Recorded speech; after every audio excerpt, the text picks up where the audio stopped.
Welcome to the Beyond Jiu Jitsu podcast. What's up, Kieren? What's up, Adam? This is episode number 18. Yeah, it is, bro. Last episode, number 17, we spoke about when you should start teaching jiu-jitsu. Should you be a white belt teacher, blue, purple, brown, black? When you should teach, who you should teach. So if I would recommend listening to that just anyway, because you should. But, you know, definitely if you're someone who wants to teach jiu-jitsu or think that you might want to go down that avenue. I mean, I'm just one dude with an opinion, but I think it's worth a listen. Yeah, totally. And we also spoke about how we really support getting blue belts from online academies, how it's an excellent way to improve your jiu-jitsu. It's the way of the future, really. If you've listened currently to every episode except that one for some reason, which would be weird to listen to all of them except for the previous, it's the first time Kieren got heated. Oh, he was so angry. Yeah, I got a little bit fired up. Yeah, Kieran's furious. He hates online blue belts. The only way I could calm him down was saying, look, bro, you can be the mat enforcer. If anyone comes into the gym with an online belt, the white belt gets sicked on them. What if Eric comes in with an online blue belt? What you going to do? Oh, that's ooh. We mentioned Eric quite a lot. The people who train with us would know what we're talking about, but just quickly, we mention Eric a lot because he's an incredibly talented white belt, ex-professional basketball player.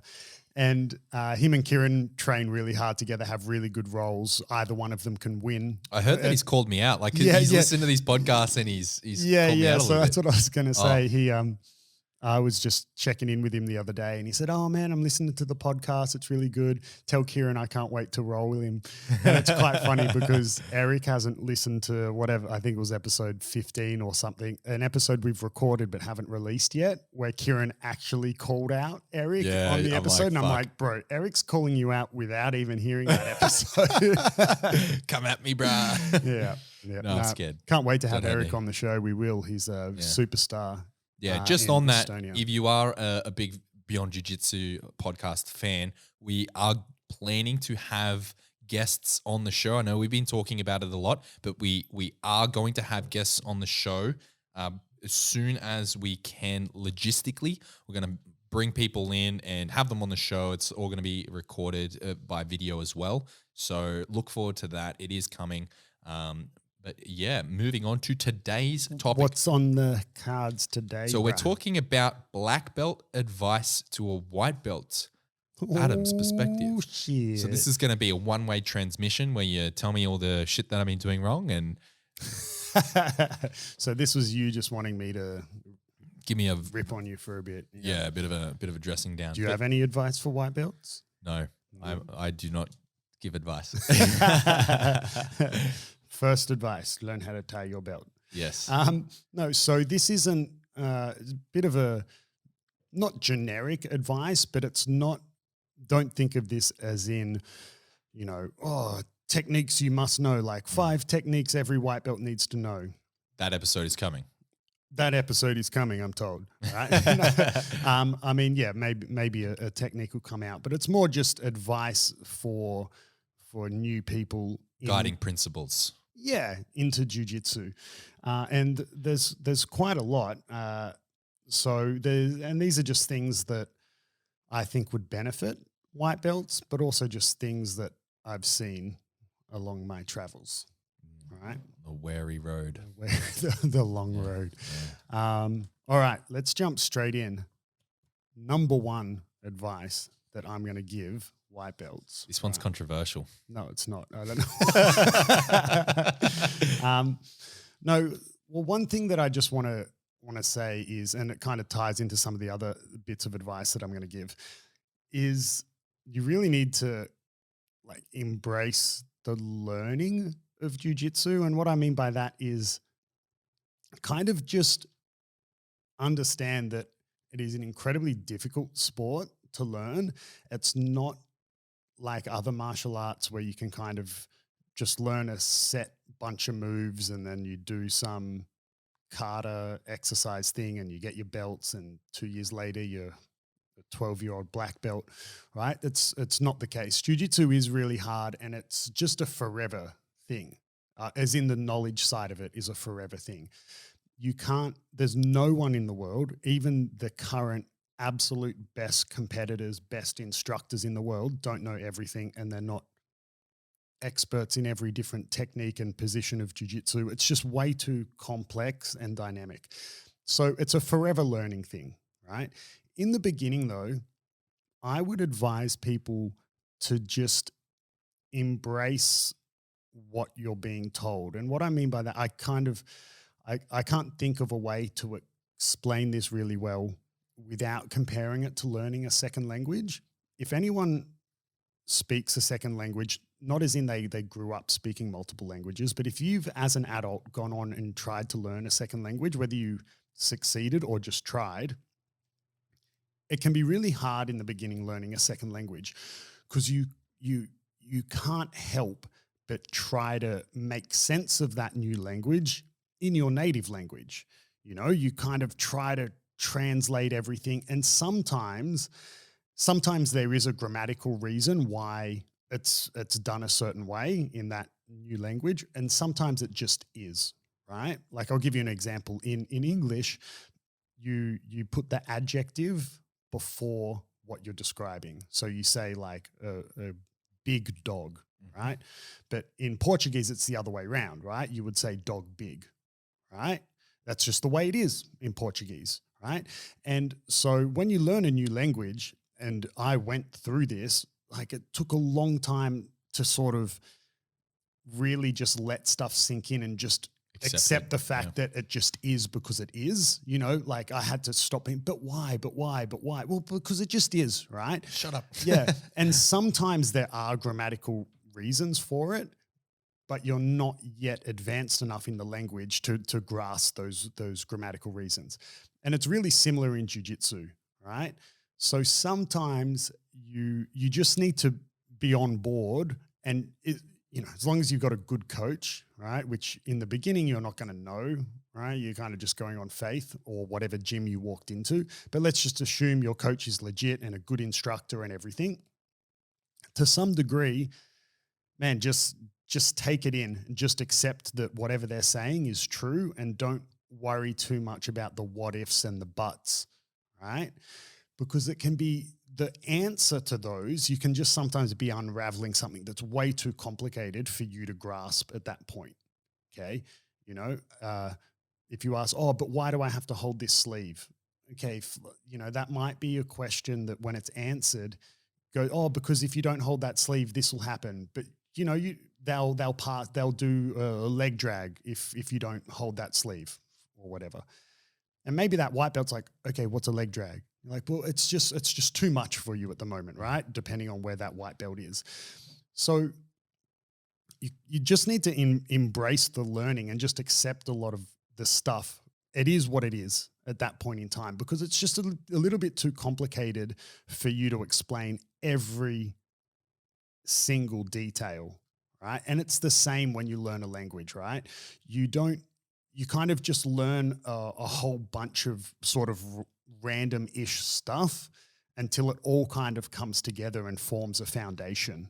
You don't learn every single possible detail of saying, hello, how are you, right? And every possible intricacy of greeting and, and all that before you go on to learn some colors and numbers, right? Like, you kind of just learn a bit of everything it's not abstract, it's structured, but it appears to be happening in this abstract way, so it all comes together. And jiu-jitsu is the same, right? You learn, this leads into another bit of advice, and I've said this a lot about in a previous episode where we spoke about what you should, I think it was episode 8, where we had one of the questions for Ask a Black Belt was for what each belt should focus on.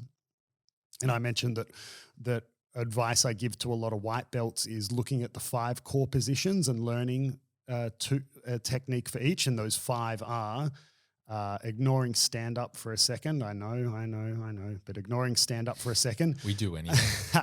You got close guard, half guard, side control, mount, and back control. Each of those positions has a top and bottom. So you got 10 positions if you learnt 1 for each. you're going to have a bit of a better idea.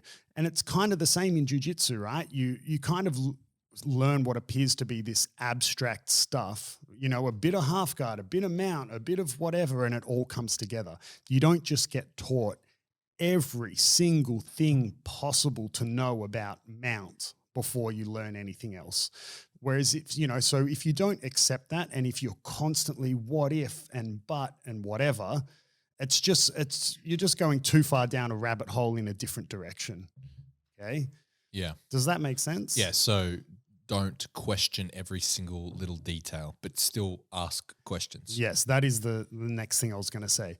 You still want to ask questions. I believe I was one of the annoying students that asked too many questions, so you can learn from my mistakes. It's going to depend on you. Some people need that question and answer for it really to solidify in their brain. But yeah, definitely ask questions. If you've got a good coach, you should be able to. My first coach was good. However, he was not very, if you ever asked him a question, even if it was connected to the technique you were learning, but if you asked him a question in class, the response you pretty much got was, oh, book a private. Wow. Yeah. And I was like, oh. Really? Yeah. What the fuck? Yeah, ridiculous, right? I mean, anyone who's trained with me would know I answer questions Book a private. all the time. Wow, okay. Right? Don't ask questions mid-roll. It's not usually the time or place. It's time to roll, but ask questions, but just be willing to be cool with with a response like, oh, don't worry about that for now, right? Because sometimes your question will be relevant and worth the answer, but sometimes whatever question you ask might be, you don't need to worry about that for where you are as an individual. Right. So one white belt might ask me a question, oh, but what if this happens? And my response would be, don't worry for now. And another white belt might ask that same question and I would give an answer. But those two white belts are at different points in their journey. And me as the coach who's there every day teaching them, I know where that individual is at. So the crux of that is, in an essence, trust your instructor. I guess Don't be afraid to ask questions, but trust your instructor and trust the responses. Yes. Yeah. Particularly as a white belt, because like you alluded to, regardless of your instructor's skill level, you don't really have too much of an option at that point. So you should put your faith in your instructor until you're educated enough to make your own decision on whether or not they're adequate. Yeah, and I guess we've spoken about this before as well, about what makes a good instructor and a bad instructor. A whole episode on it. Yeah. And choosing a gym to train at. Yeah. I mean, I find it weird to think that people wouldn't trust their instructor and I've gotten that vibe from people sometimes. I find the idea of people not trusting their instructor's knowledge or competency in jiu-jitsu weird, because I'm like, you realize you're paying this dude, right? Why would you pay to learn from someone that you don't trust what they're saying is So you've got vibes from someone before, like a white belt or whatever. Yeah, I mean, maybe not the vibes, but kind of just like always questioning everything, as in questioning it not from but I don't quite understand, more questioning it from you sure? You sure? Yeah, right? I'm like, yeah, dude, I'm sure. Yeah, we can pay you, but you're paying me to teach you this stuff. Sure. Like what? Yeah. So I guess you're right. Just trust your instructor. You kind of sometimes don't have a choice, or maybe you do have a choice, and nowadays you do. There's plenty of jiu-jitsu gyms, right? So you've chosen to train at this one and pay a membership at this gym. To then just not trust what your instructor says? So trust that they have your best interests at heart. Right. And unless proven otherwise. Yeah. And there are a lot of what ifs and buts in jiu-jitsu. Yeah. It is super complicated and dynamic. One thing that works with one body type doesn't work for another, or works against one style doesn't work for another. Yes. But, we're talking about advice to white belts. That's all too complicated for white belts at the moment. Right. As a blanket statement as white belts. Ask questions, but be aware that sometimes the answer will be, oh, don't worry for now, or, oh, yeah, this will happen, but yeah. because I get that a lot. People ask a question, oh, but then they'll pass you. Yeah, but then can't I do this? Yeah, but then they'll do this. Yeah, but then and then this and this. Like it's just too much, bro. You can't even hip escape yet. Chill, right? let's just work on this, right? Which leads me to another bit of advice, which is white belts. You guys watch too much YouTube, right? Too much YouTube, too much instructional stuff. It's fine. I'm cool for you wanting to learn more. However, if you're at a good enough gym, you should be getting enough knowledge from being in the gym, or you're not training enough, right? I used to get asked this all the time. Oh, do you watch any techniques online, blah, blah, blah? And I was like, dude, like I train twice a day as it is with a room full of like multiple time world champions. I'm already from the physical gym I'm at getting more information and more techniques than my brain can absorb. I'm already getting too much, right? I don't need to then go home and watch more stuff that I can't digest. Okay. If you're feeling like you need to watch stuff online to get more techniques, you're either at a gym that doesn't teach you well enough, or it's a gym that teaches you one technique and you drill the same technique for 3 months, right? Or you're not training enough, okay? And if you're not training enough because work, life, whatever it is, I mean, that's a shame. However, jiu-jitsu is a sport. You need to physically practice it to learn the techniques. You can just go study, but you need to get in the gym. And if you're not training enough that you're feeling the need to go online, that's cool. Watch and try learn. But if you're not, if that's already the case, you're probably then not training enough to have become physically competent in the stuff you've learned physically in the gym as well, right? So maybe you should learn that stuff. I get too much YouTube, man. Too much. You should be learning. But also not enough. Also not enough. If you are a white belt and you're listening, subscribe to me on YouTube. Yeah, that's at Kieren Lefebvre on YouTube. Your YouTube's different though. It's better. Yeah, it's better.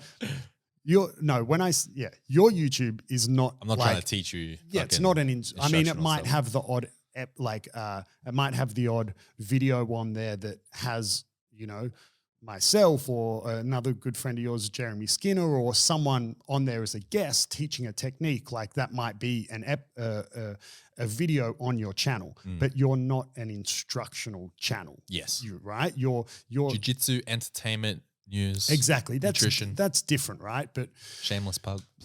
I often get shameless plug. No one's shameless, bro. Yeah. There's just too many white belts spending time trying to learn techniques on YouTube. Like now, okay. I want to counter this a little bit. What if I am addressing a specific problem? Like I've done this in the past. Like I have dealt with, and I think I've spoken about this on another episode where I've dealt with, like I'm coming up against a training partner consistently that is just smashing me with a specific technique. So what I've done is I've gone on YouTube to research a counter to that very specific technique instead of, coming to you and saying, hey, what do I do in this very specific situation against this very specific thing? Well, that's different. Like you're probably a bad example for. I do set a bad example. You set a terrible example. You're a bad example for this statement that I'm making because I know how much you train, right? So you're someone who, even as a white belt, has gotten to the point where you can kind of go off and do a bit of self-learn or self-research, if you will. You can go try and start the process of problem solving on your own and looking online, looking in an encyclopedia or whatever to try find an answer, which then will usually result in you asking me about it anyway, right? Yeah, correct. That's fine. You're trying to solve a very specific problem with one particular training partner that you train with all the time. And I went through that too, right? I mean, when I was a white belt though, we didn't have this amount of online knowledge. Yeah. So my only option was to ask the coach, who would then ask me to book a private. But fuck, I can't get over that. But what I mean is I get a lot of white belts looking online almost for the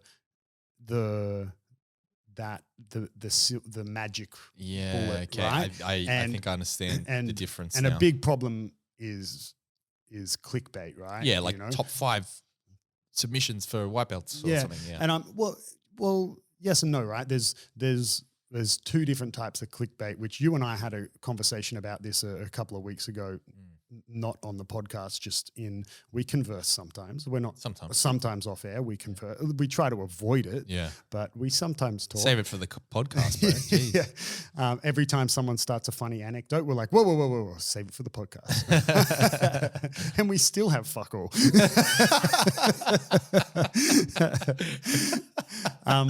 But we were talking about, obviously, you know a lot about this sort of stuff being in the videographer YouTube realm, right? We have 2 different types of clickbait, but when people think about clickbait, they often think of the negative form of clickbait, which is something that's misleading, right? You then have good clickbait, which the idea is just to get someone to click on something because you want people to watch it. It's just, good clickbait is just a very well thought out description of a video engagement tool. Yeah.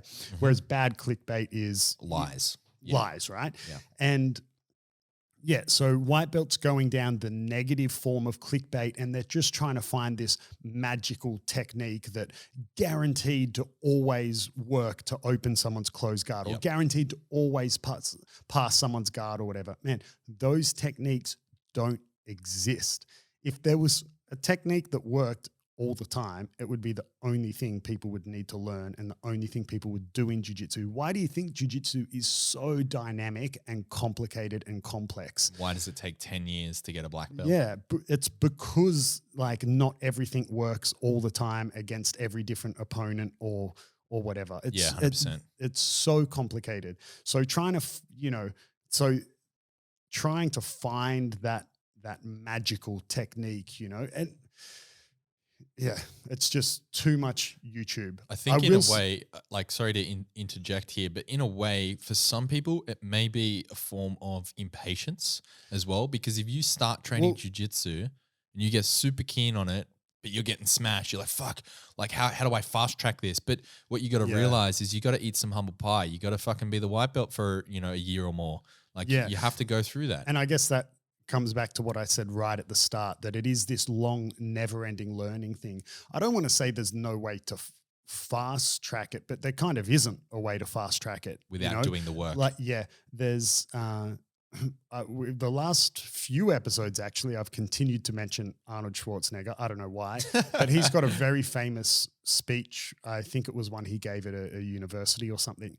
And it's his tips for success or whatnot. But one of the things he essentially says is there's no way you can succeed without putting in the hard work. You've got to do the work, bro. And jiu-jitsu is a perfect example of that. The only way you can fast track it, is if you do more. Is kind of if you do more. I don't, do more intelligently. I'm not saying just bash your head against the wall. Yeah. But there's that sort of impatience does happen, right? People, get smashed. They've been training 3 months. They don't feel the progress or whatever. Man, it is a long journey, right? So, man, even I've fucking had those periods where I came to you having a sook that I'm not progressing and it's only been 2 weeks or some shit. Man, I've fallen victim to that. Yeah, BS, for sure. BS mentality. If you do want to be on YouTube for jiu-jitsu entertainment, that's fine. Yep. But don't be the dude who every time he's coming into class, saying they saw this on YouTube and whatever. Or if you are, at least tell me who it's coming from. I say this all the time, because often you get not even just white belts, you get other belts as well. I saw this, and they try to explain the technique. They can't even show you. They can't find the video to bring it up to show you. Tell me who it's from, That's what I always say. If they go, I saw this, it's from, Marcelo Garcia. I'm like, yeah, cool, it's good. Right? Or saw this, it's from the Mendez brothers. It's from Art of Jiu-Jitsu. Yes, it's good. I don't even need to see it. You don't have to explain it to me. It's from Gary's Jiu-Jitsu Backyard Adventures.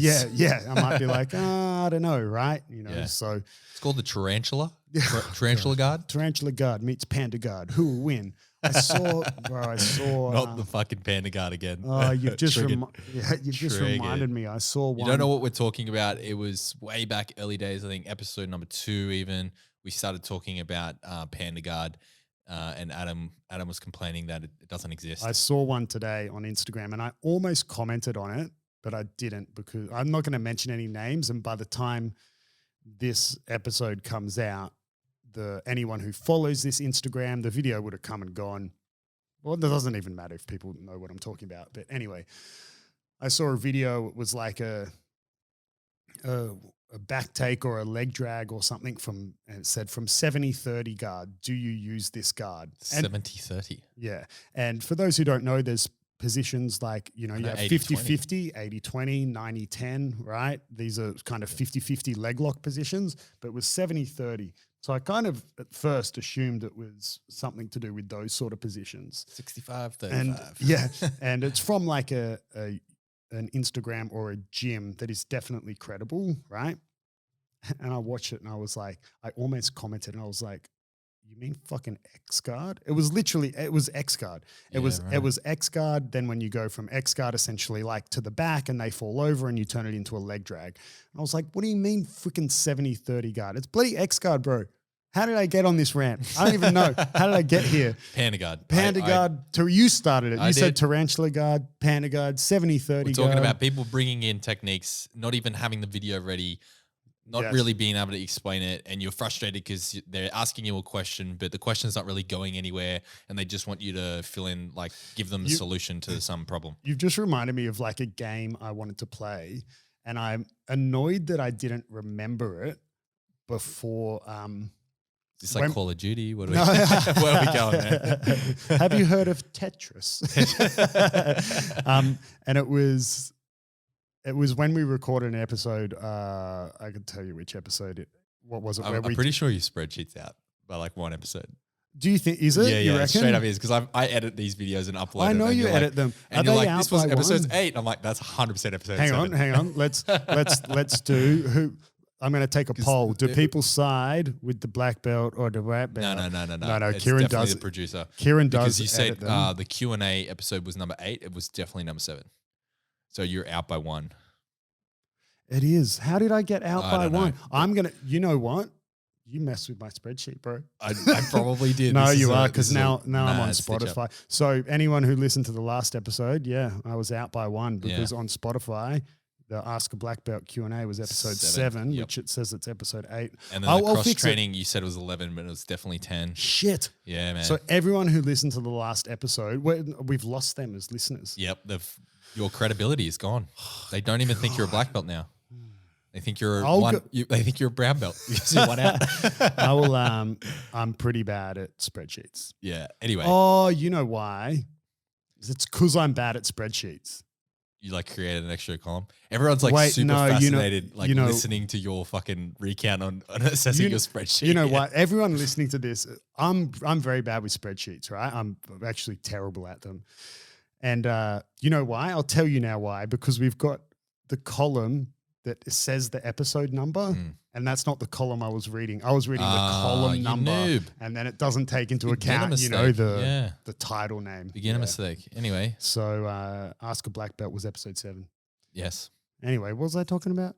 Man, you were talking about people showing you shit techniques, and then we went on a riff. But the game I wanted to play. Right. So we had an episode where I forget which episode it was, but we were talking about the episode where we talked about Panda Guard and instructionals and people making up names for shit.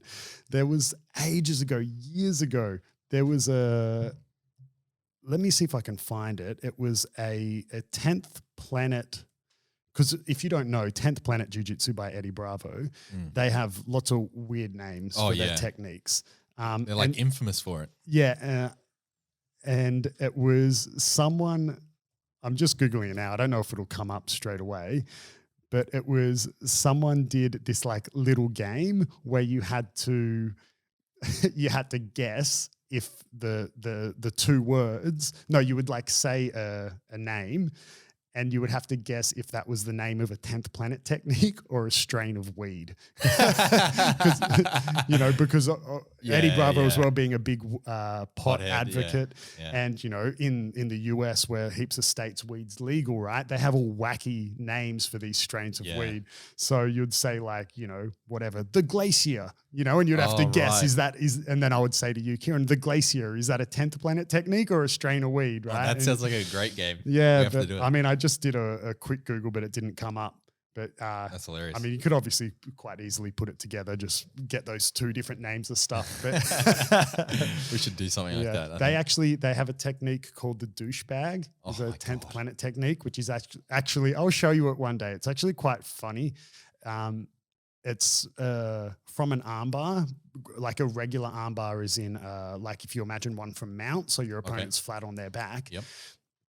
And you take your leg that would be over their face, where your hamstring would be over their face, and you take it off their face and you put the blade of your foot into their neck, into the side of their neck, to use that as leverage to like not stomp, but push the blade of your foot into the side of their neck up in under their jawline so you can break the armbar grip. Oh shit. Yeah. I mean, because you're allowed to put the blade of your foot into the neck, right? It seems really good. On paper, it's not the best grip break because you take that whole leg off the head, which affords sit up, right? Yeah, it affords a lot of control in breaking an armbar grip. But anyway, that's called the douchebag, and for obvious reasons, right? Yeah. Anyway, moving on. What's your next biggest advice to a white belt? Well, it depends. What was my last one? Less time on YouTube. Yes. And then from that, so we said embrace the long learning. You got to trust your coach. Don't ask too many questions, but also ask questions. Less time on YouTube, right? And that was connecting to, right. So then when you are learning those techniques or whatever, depending on the technique, right? Sometimes they can be really complicated, or it's going to depend on your coach as well. Even a basic technique can have a lot of complexity to it, and you could spend a lot of time explaining it. I used to always say that with Fabio being such a high-level instructor, I would, even when I was a purple brown belt, I would say, man, Fabio could still probably help my hip escape. Even like a basic movement like a shrimp, Fabio could probably still give me more details, right? So there's always lots of details. And some coaches teach where they overwhelm you with details. It's a bad coach, by the way, especially if you're teaching a white belt. So sometimes it depends on you as an individual, as a learner. I personally like to learn in a lot of detail, but sometimes it's not that important. And if you're someone who doesn't like to learn that way, really try to understand concepts. And I know that's kind of like, saying the same thing over and over. People talk about the concepts and learning concepts and principles, but it can go a long way. It can, yeah. I'll give you an example. Something like let's say you can't remember how to open someone's closed guard or something, but you remember the core principle of that there's a battle of posture going on, that they want to break your posture most of the time and you want to be postured. Or another one like, half guard, staying on your side and not letting them cross face you, right? I mean, sometimes, very rarely, there's always exceptions to the rule, right?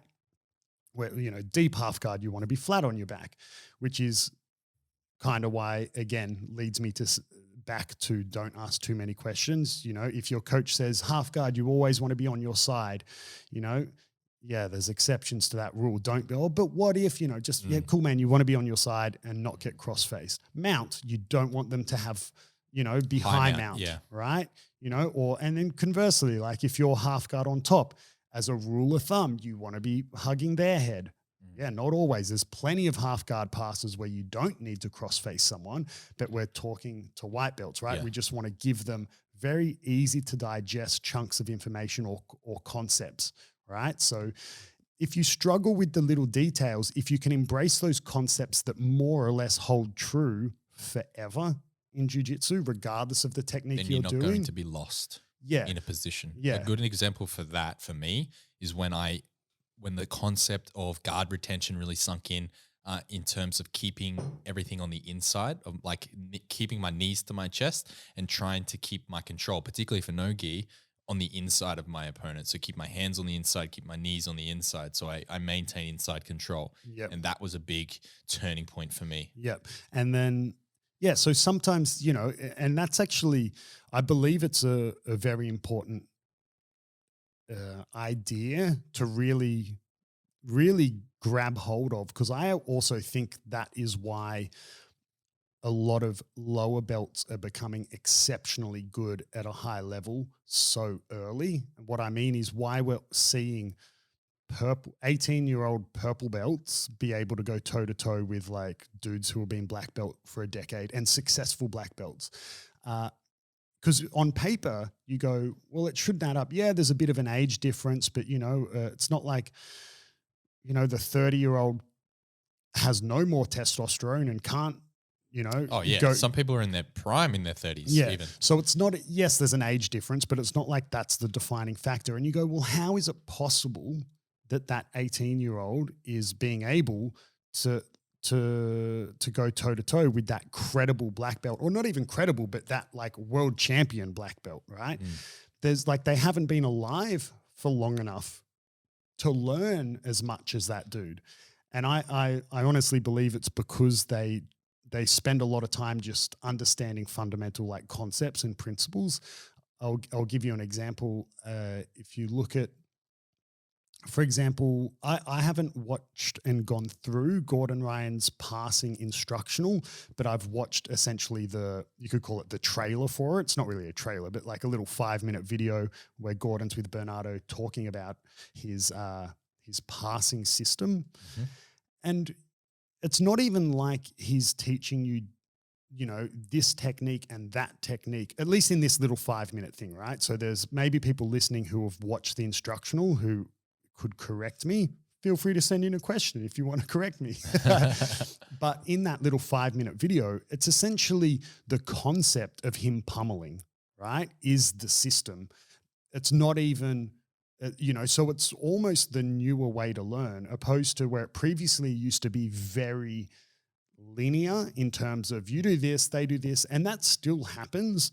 But overall, I believe why these people are getting so good so early without having learnt as many techniques as these more advanced people is they just get really good at being like, okay, as long as I understand this concept of pummeling and inside control, that'll then lead me to here. Well, yeah. And I was explaining that to you a while back in terms of that, chest heavy pressure passing, head, shoulders, forward passing.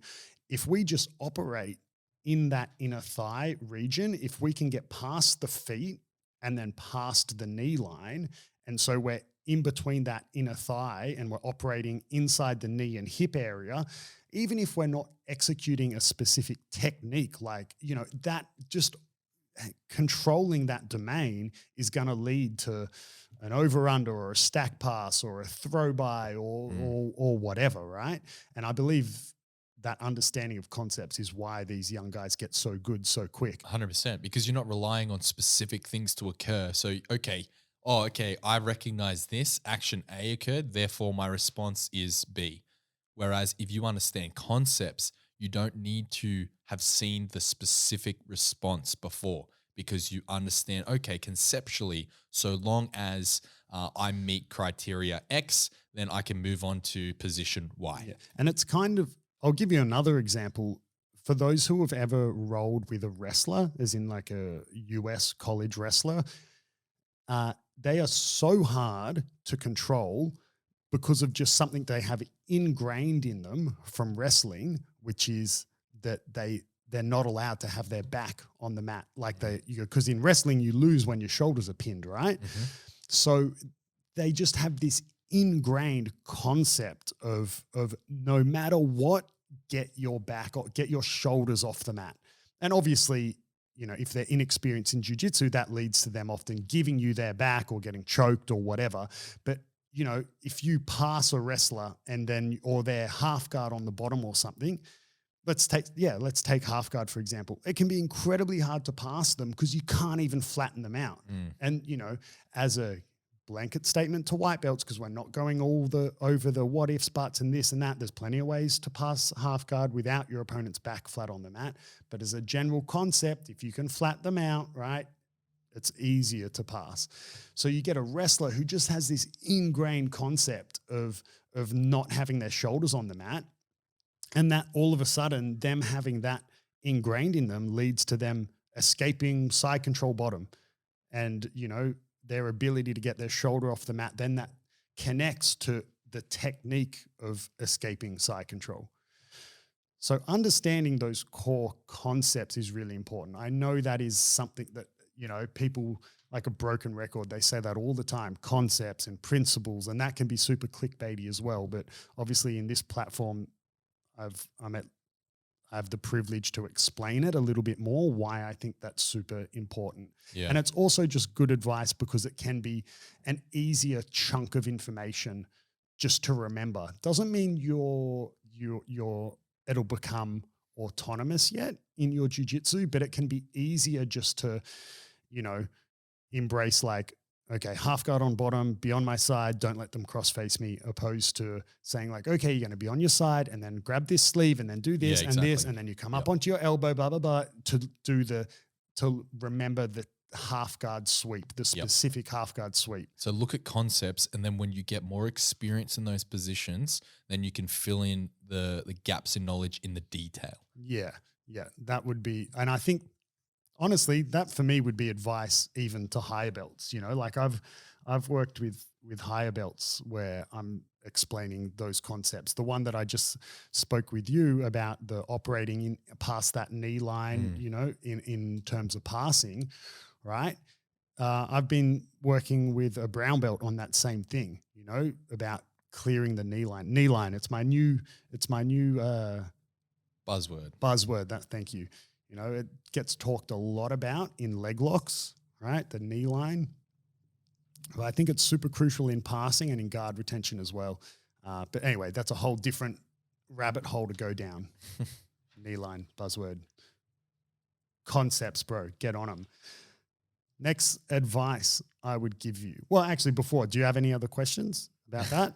I've been told not to ask questions.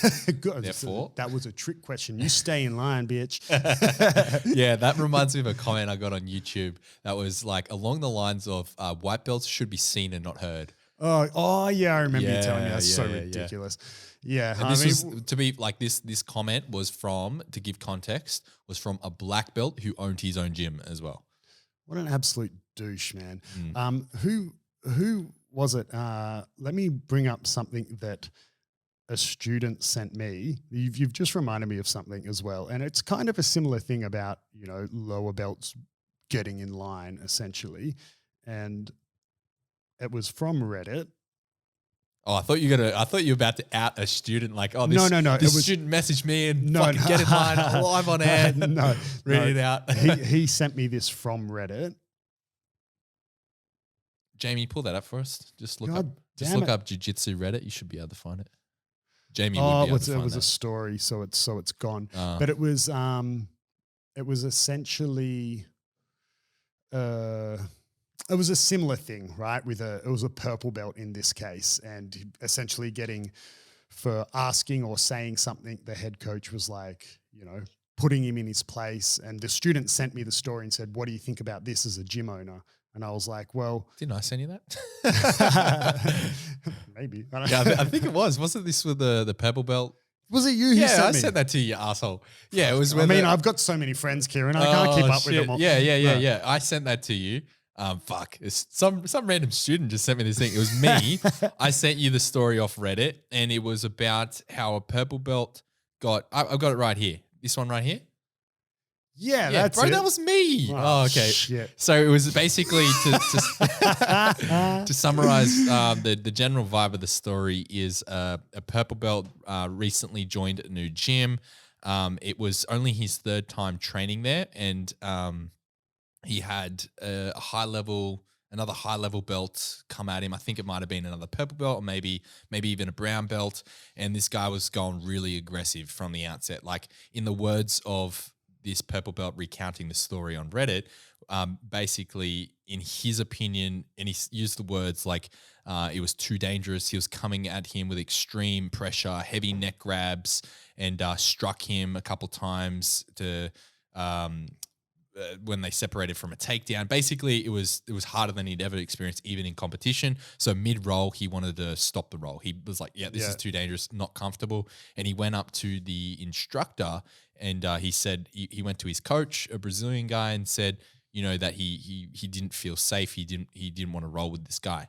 And the coach's response was effectively that this other person he's rolling with, the coach basically said that he's my friend, he's very experienced, and that basically put it back onto the purple belt. Like, you've only been coming here a couple times. Like, as the instructor, this is who you need to roll with. I determine who you roll with. This is who you're rolling with. So he was pretty much in his own words told to shut up. Yeah, right? he's told to shut up. He's told to fuck off, and he walked out of the gym. Basically, that's and the just end of it. the fact that you got the comment saying white belt should be seen, not heard. It's like that would come from this sort of instructor. Yeah. Right?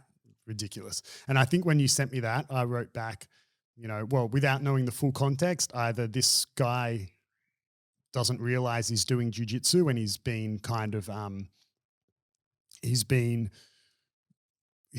previous jiu-jitsu has been silver spoon in his mouth, sort of a little too babied, and now he's gone into a proper competitive gym and he's not ready for what it's actually like. But I find that hard to believe, the fact that he said this is harder than I've experienced in competition. So this dude's, by the sounds of it, competed before. So I don't believe that's the case. More likely this coach or gym owner is an absolute prick and, unacceptable. And probably thinks white belt should be. He's probably the guy who commented on your YouTube. He probably is. Yeah. Now, the guy that commented was not Brazilian. He's actually from Texas, I think, or somewhere. Dude, don't mix with Texans. They got guns. Yeah, man. He was hardcore. Like he and you're not in the Navy anymore. You lost your launch codes. Yeah. So you can't mix. Can't defend myself. Yeah. But on the just to close out on that Reddit story, in the comments there was a lot of people sharing their opinions, and some of the top comments were, this sounds like it was a mat enforcer, because this guy just joined the gym. It was like his third session. It sounded like that the coach put the mat enforcer on him.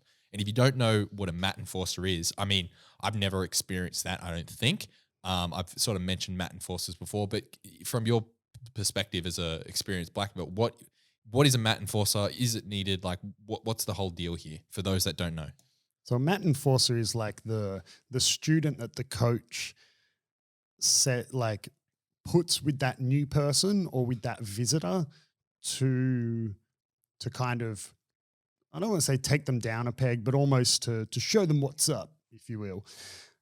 Is it needed? Well, I think it has its place in the right way. And mat enforcer is probably the wrong name for it the way I think it should be used. I've been used as a mat enforcer before, but never with any animosity. It was just kind of in a way to show that new person or that visitor what the level is like at this gym. Okay. So almost like to put the best foot forward almost. Yes, that's a better way to put it. Oh man, I knew I partnered with you. That's fine. Buzzwords, best foot forward. Are you saying I'm the mat enforcer? Is that where this is going? Oh my God. Kieren, you've been promoted to mat enforcer. Excellent. It comes with your own belt. It's yellow. No, that's white and grey, bro. Oh, That's the next belt. Yeah, right. Yes. Kids belt. I'm sorry. Yeah. So, I mean, and I've never used my students as a mat enforcer, but, sometimes, let's say I've got a new student who, it's like putting your best foot forward. It's a perfect way to put it. I might have a new blue belt come in, right?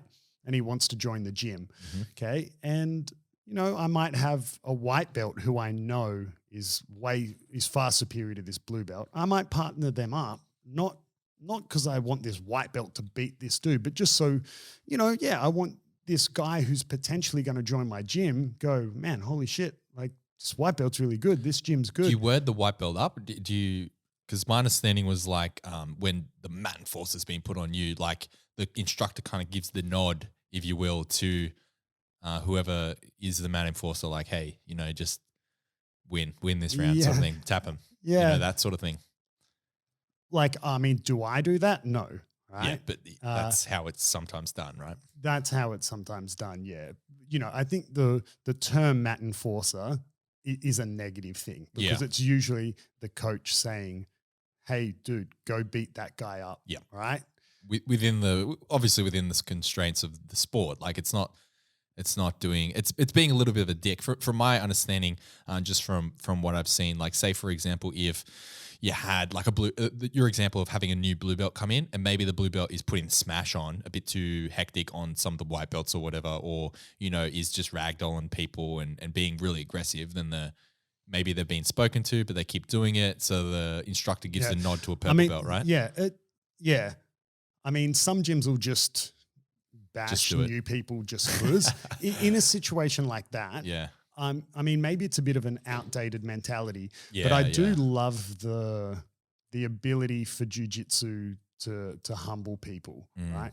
So if I had like a blue belt come in and he was just if a blue belt came into my gym, a potential new student, he's trying a class and he's beating all the white belts, I mean, I'm not going to care. It's like, well, cool, maybe this dude maybe he's been a blue belt for 5 years already. I don't know, right? So him beating white belts, who cares? He's got a blue belt, right? Yeah, for sure. But if he's like beating them in a way where like it's too aggressive or he's hurting them or like that person's crossed the line, I don't know. I mean, I probably wouldn't put them with the mat enforcer. I would just roll with them, not to enforce on them, but just to be like, hey man, like I can play with you if you want. Like I can roll hard with you too. Yeah. And I mean, I think sometimes jiu-jitsu can have a bit of that, Again, the thing I always say is it's a full contact combat sport, right? It doesn't mean you want to hurt people or whatever, but I don't know. Sometimes I think it's a fine line. Mat enforcer in the negative term shouldn't be used, but sometimes, the sport does afford this little bit of a, hey man, like it has the ability to always have someone pull you in check. Yeah. Again, I'll give you, another, always talking about surfing and the crossover. Surfing is a sport that you can always be put in your place. In this case, it's by Mother Nature, right? Doesn't matter how good you are or, but you can always be put in your place, right? And jiu-jitsu has that ability too, just from another person. Yeah, exactly. And if it's coming from the right place, there's no harm. I don't think. No, I agree. But the best way to describe it is, like you said, putting your best foot forward. A student of mine tried the gym as a purple belt, right? And was getting smashed by our white belts. Not smashed as in mat enforcer smash, but he was just like, holy crap, man, they're like, these white belts are good. And then he ended up going to another gym because logistically it was closer. And he was then smashing like the brown and black belts. And he was like, oh, okay, well, this is an indication that this gym isn't that great. And he ended up coming back to our gym, and he's now been with us the whole time. And, when he first came to us, he'd had a bit of time off, which was why the white belts were giving him such a hard time. Now he's a very credible purple belt, right?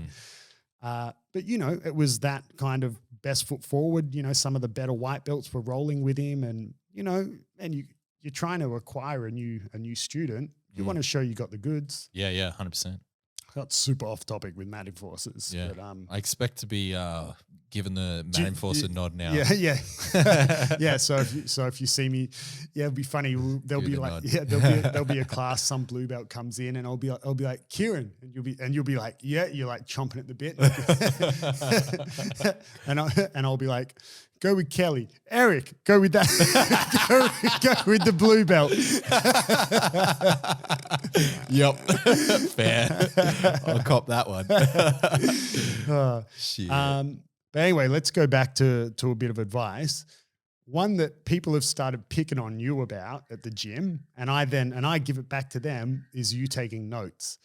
Oh yeah. I got scared for a minute there. Take notes, bro. Like okay, maybe it's not applicable to everyone as in terms of a learning tool. For me, it's super valuable. I used to always take notes at the end of every class. I don't anymore because it's not every day I learn something new. I mean, potentially could be. There's so much to jiu-jitsu.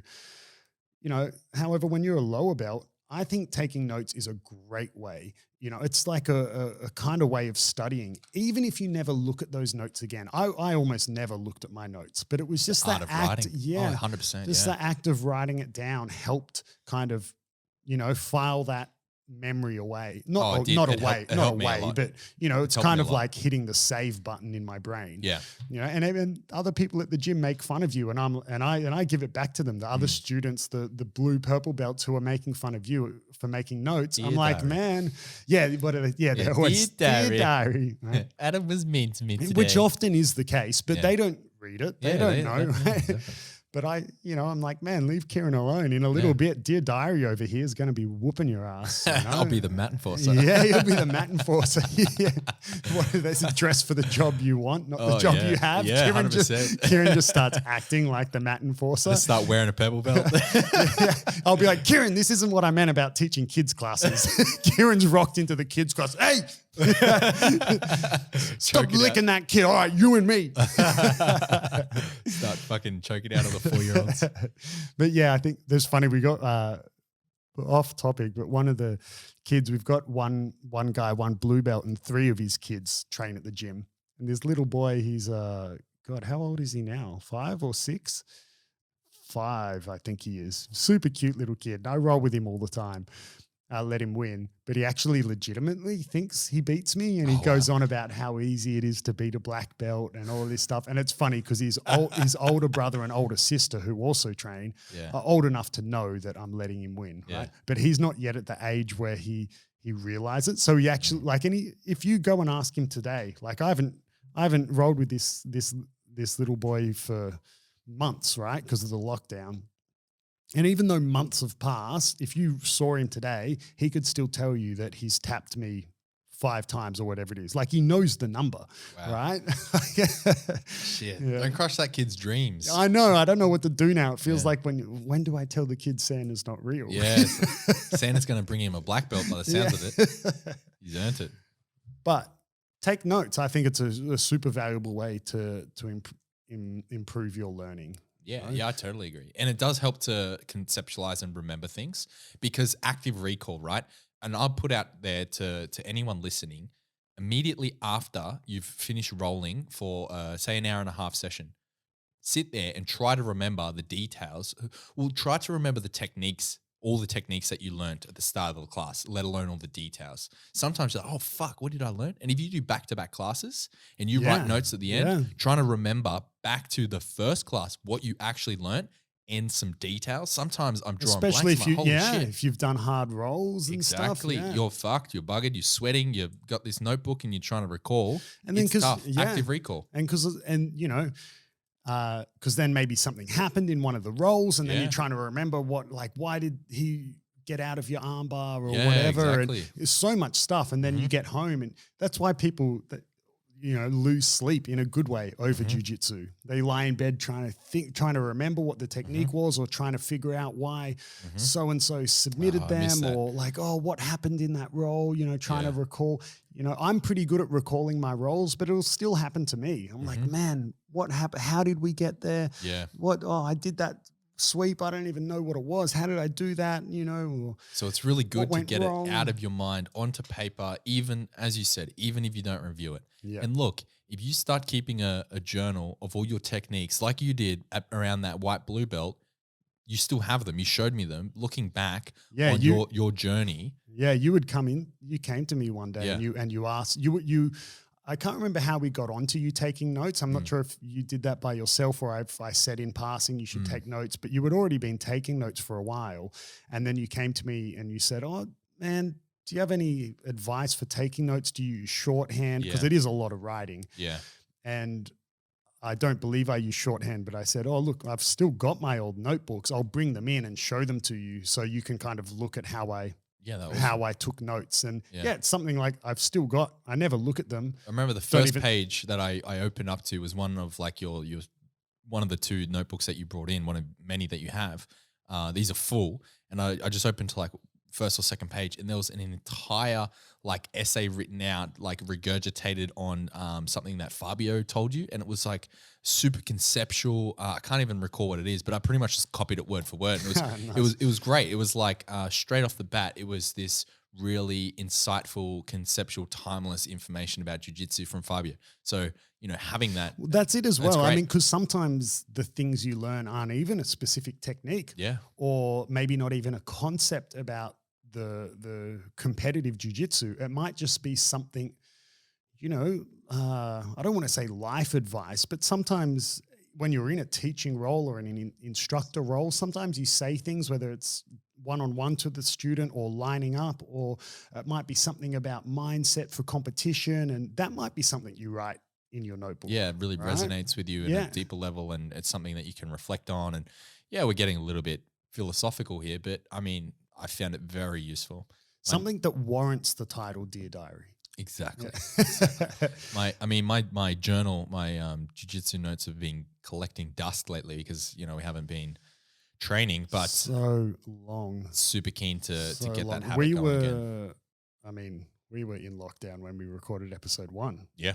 And we're still in lockdown. Episode 18. 18. Yeah. And I wonder what episode will be released by the time we're released. Let's take a punt. I reckon 30. Well, I heard where by the time it's still a little bit away from this episode being released. However, when I heard on the radio this morning, it said that, for those listening who don't know, New South Wales, the state of New South Wales we live in, is going for a 70% double dose vaccination rate is what they say we need to hit to end lockdowns forever is what they say. At the same time, there's a new strain in South Africa or Africa at the moment that is the most mutated of them all. So that's something to look forward to. But they said we are on track to hit that mid-October. That's still 6 weeks away from today. Yeah. So it's a long time. Depressed. But in better news, the podcast will keep on coming. Yeah, so that's right. For those that can't train, you'll be able to get your jiu-jitsu fix with this via podcast. Beyond Jiu-Jitsu. So the last advice I want to give that I guess it's like neatly tie all this advice up is training a lot, right? Of course, everyone has different things going on in their life and whatnot. However, I can tell you what the data shows, and people on average train 2.5 times a week. Obviously, you can't train a half time, but average. Otherwise, people train 2 to 3 times a week, right? So if we go back to what we spoke about at the start, where people are feeling like they're not progressing and they're looking for a shortcut, they're looking for that, that silver bullet, that magic technique or whatever. That's why they're on YouTube and all this stuff, right? And you're training twice a week. Guess what, bro? You're average. What are you going to be, Kieren? Average, right? So I mean, it is something that there's a lot to learn. It takes a long time. I mean, you got to train a lot. It takes a lot. You got to put in. Arnie said it, bro. Yeah. You got to put in the work. I think when you remove it all, like the wrapping people in cotton wool and if we're not pulling our punches here, if you want to get really good in a short space of time in jiu-jitsu, you have to be on the mats all the time. Yeah.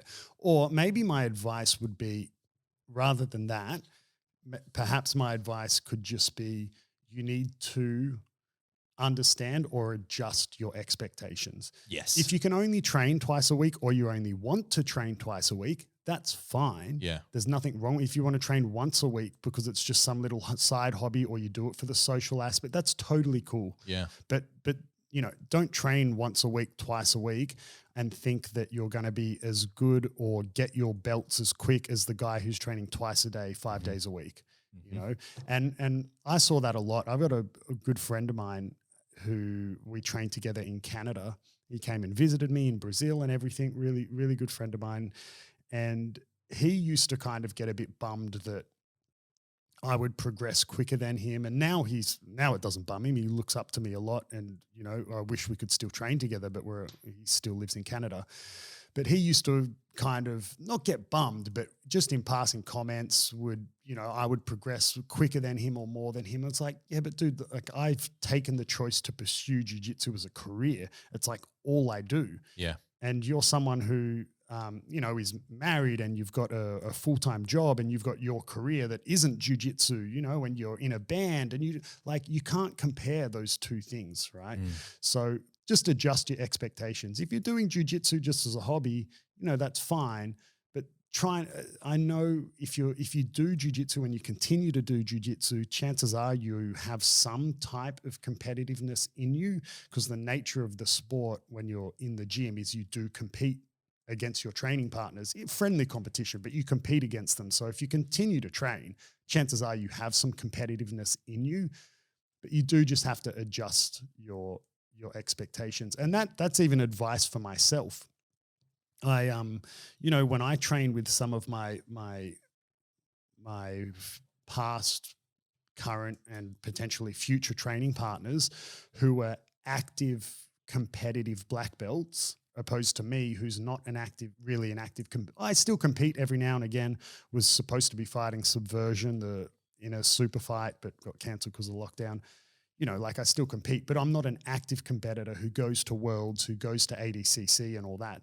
So I still I'm more a gym owner, instructor, black belt. So when I train with those guys, I have to be okay with the fact that I'll probably get my ass handed to me, because you can't compare those two things. That dude's an active competitor who's going off trying to win worlds, right?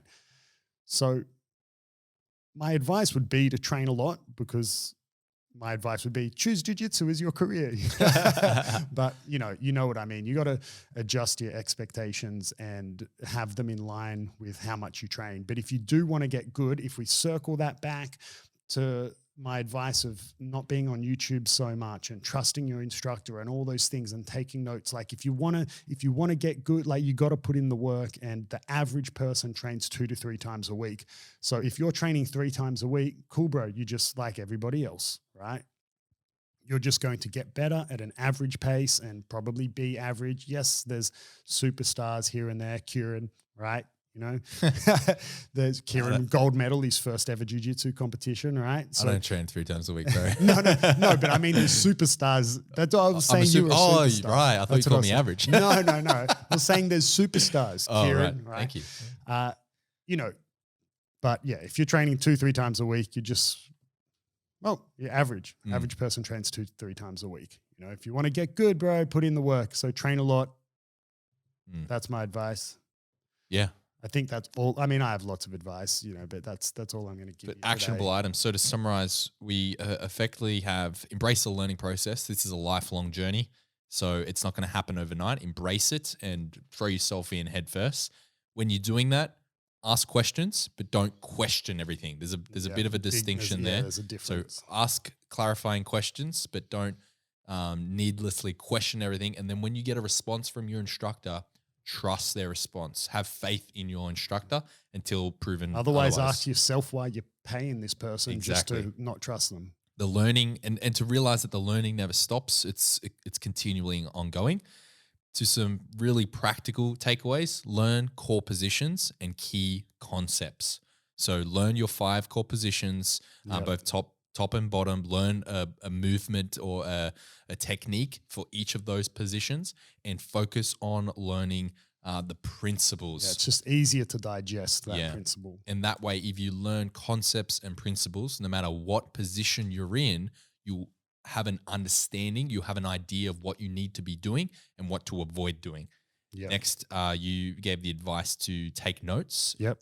I skipped stay off YouTube for a reason. Oh, yeah. Stay off YouTube except for Kieren Lefebvre's channel. Except for the Jiu-Jitsu channel, Kieren Lefebvre. Yep. Be on that channel, subscribe. And so take notes and don't make fun of Kieren when he takes notes. I think you said explicitly. Otherwise, the Matin Force will be coming for you. Yeah, otherwise I'll be covered for you. I don't know where we're going with that. I haven't given you your badge yet. Oh, right. Yeah, it's like a hall monitor, but Matin Forcer. I like it. Matt monitor. Kieren rocks up to class with a cape. I'm like, where'd you get that? Capes are cool. And the final point was if you want to be better than average, you need to train more than the average person does. You gotta put in the work. And so if you want to be really, really good at jiu-jitsu in a short space of time, you have to put in the work.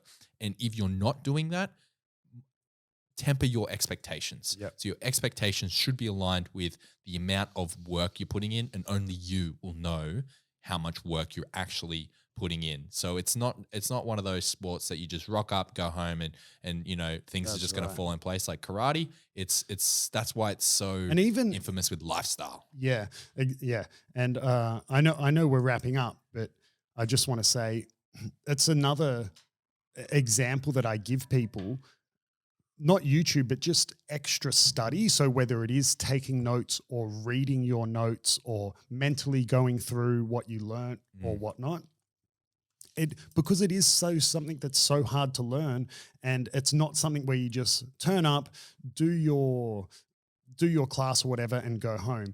If you want to get good and you only do jiu-jitsu, whether that's physical or mental, if you only do jiu-jitsu when you're in the gym and never outside of the gym, like you're probably going to progress slow or fail said exam. So the example I always give is if you were at uni and you never studied, if you only did whatever subject you're learning when you're at uni and you never actually like studied your homework, or you never actually, worked on the bits that you're struggling on, you'd probably fail all your exams, right? And jiu-jitsu is a bit like that as well because it's so complicated. Yeah. I know there's I kind of added to the wrap up that you so nicely consolidated, but you know what I mean. No, absolutely. I totally agree with that. Do you have, I'm going to just putting you on the spot, do you have any one chunk of my advice as a white belt to my fellow white belts? My advice as a white belt to other white belts? Yeah.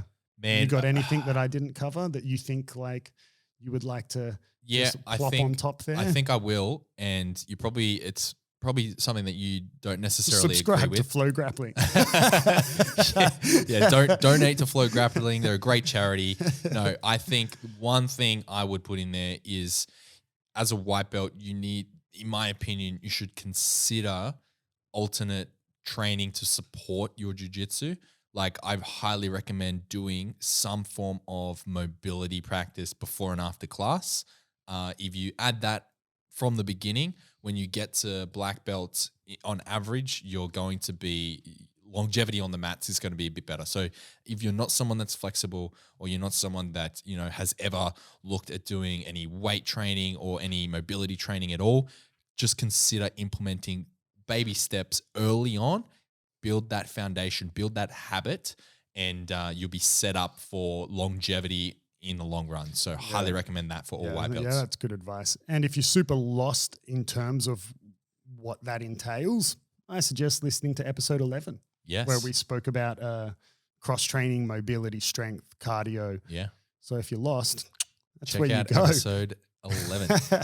Now, as a closer, I do want to put out there, this is the last chance to get your questions submitted for the show before we record our Q&A episode, which will be episode number 20. So we record into two episode blocks. So that's why we're not waiting for episode 19 to give you the last call. But last call to put your questions out there if you want your question answered on the show. But if you think that you've missed the boat, still submit your question, because we'll save that in the bank for the next Q&A. That's right. It'll be a recurring thing, kind of more or less every 10 episodes. Yeah. Give or take. Depends how many questions we get. Exactly. Maybe the whole podcast just becomes one Q&A. big Q&A. Probably not. But roughly every 10 episodes, maybe slightly more or less infrequent, depending on how many questions we get. So feel free to always send them. They can be jiu-jitsu related, lifestyle related, nutrition related, anything. Yep. So if you want to submit a question to the show, jump over to our Instagram, which is beyondjujitsu_podcast, and slide into the DMs, or find us on our own personal social medias. Mine is Kieren Lefebvre. If you want the spelling, check out our Instagram. You'll find it. And Adam can be found at Alliance Sydney BJJ. I almost said Alliance Jiu Jitsu. I don't know why. Alliance Sydney BJJ. Yep. and follow us on Spotify. We're nearly at 100 followers on Spotify. You can do it. Well, I wonder imagine if we're 100 by the time. It's okay. We're almost there. You're like, we're at 99. You're the last person. Yeah, come on. I'm talking to you. You know who you are. Whoever gets it, we're going to give you a prize. Yep. It will be a secret prize. So follow us on Spotify. And if you want to support the show, please feel free to share this, share the podcast on social media, and jump over to our Patreon if you want to support the show further. We have some special goodies over there on Patreon. Jump over to our Patreon if you just type in Beyond Jiu Jitsu, or check out our link tree on Instagram. Yeah. World's longest outro. Thanks for listening. Wow, wow, wow.